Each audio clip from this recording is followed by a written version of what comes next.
the difference between the radius of third and fourth orbit, the difference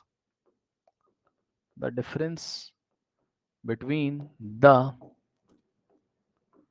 radius of third and fourth radius of third and fourth orbit of lithium ion Li2 plus is delta R1, full stop. The difference between the difference between the radii of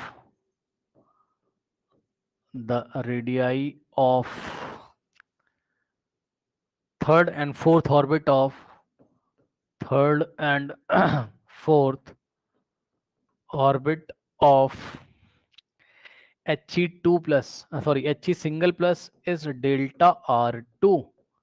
Find the ratio of delta R1 delta R2. Ratio of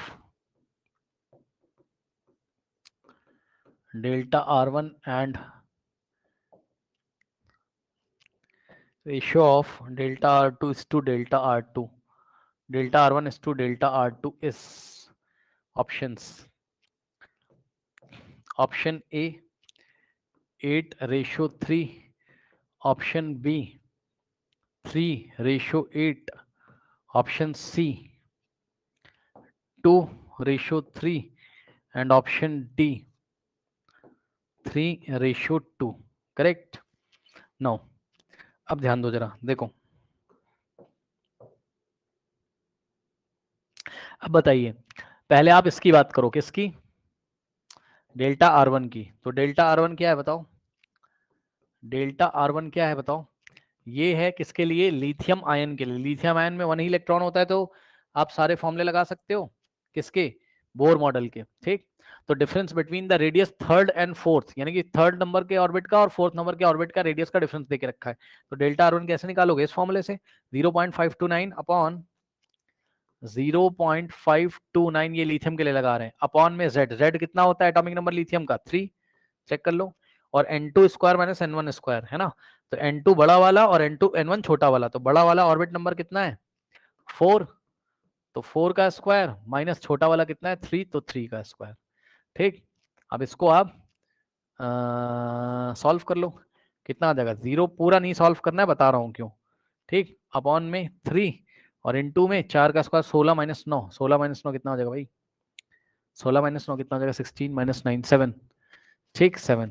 ये बन गई equation number 1. And similarly delta R2 निकाल लोगे. Delta R2 में भी क्या formula लगेगा? Same 0.529 है ना.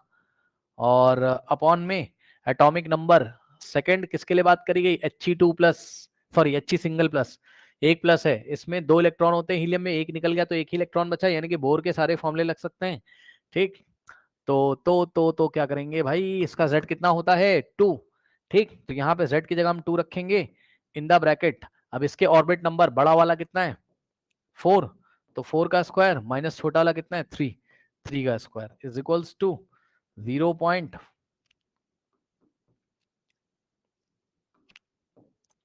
Is equals to 0.529 divided by atomic number कितना है? 2 है.